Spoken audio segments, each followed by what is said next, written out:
Salam qadardan tamaşaçylar. Bugün bizim YouTube kanalymyzyň ilkinji videosy. Biz öz YouTube kanalymyzy aýçymyzy ýaly üçe bölüpdik. Olaryň birincisi robot tehnikasy, ikincisi web development and designing ýagny web ugry, üçüncüsi hem 3D modellerleme we media dizaýny. Biz şuň robot tehnikasy boýunça ilkinji tapamyzy geçer. İlkinji tapamyzda näme geçmeli? Hemme sapaklarda bolşýaly, hemme ugurlarda bolşýaly robot tehnikasynyň fundamenty bolan beýinler hakda geçmeli.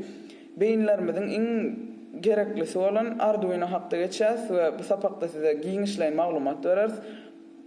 Arduino nämedi, näme üçin ulanýar, şo soraglary jogap tapas.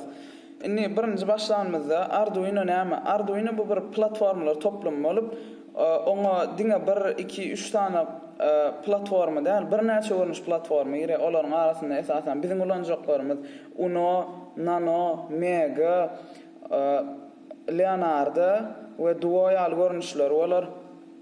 Indi biziň şuňky düşündirjegimiz esasen Arduino, Uno we iň köp ulanjagymyz hem şu bolar. Arduino Uno näme diýär? Nämelerden durýar? Arduino Uno esasen robot kontrol üçin we islenlik bir elektronik enjam kontrol etmek üçin ulanýar.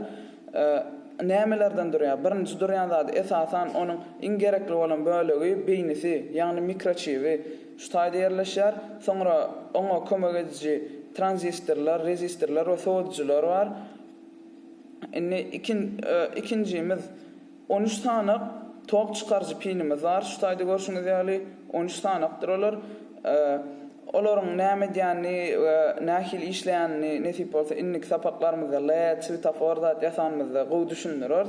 Tok çıkarıcı pinlerimiz ýagny islenlik motor, servo motor ýaly ýa lampa ýaly zatlar kontrol etmek üçin ulanýar. 13 tane dijital pin. Soňra ikinji bärde analog pinlerimiz var. 6 tane analog pinimiz var. A0-dan başlap A5'e gidýär.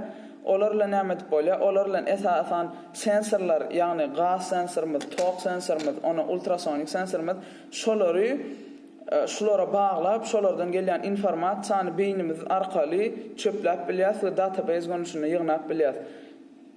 Soňra 3 tane GND'miz, ýani yer, ýagny minus pinimiz var.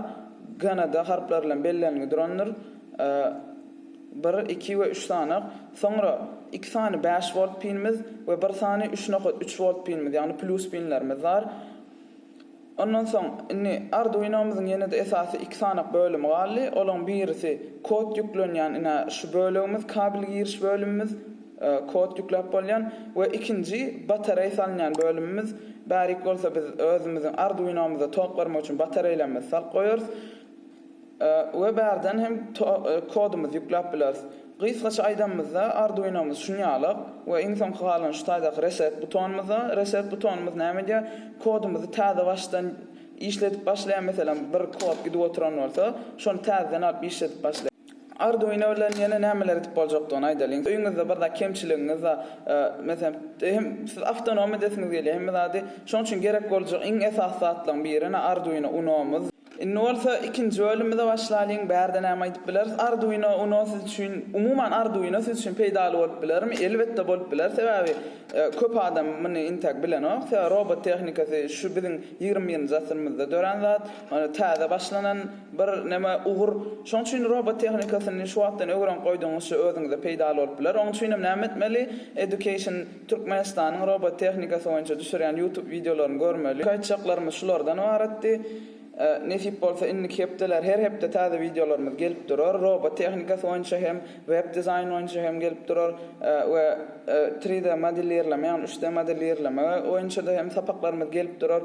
Şoň üçin näme etmeli? Bize agza bolun, like goýmaňyz, ýatyňyzdan çykarmaň. Bize täze başladygyny nesip bolsa öwrenörsem. Şoň üçin görüşýänçe hoşuň, sag bolun, görüňiz üçin sag bolsun aýdýas.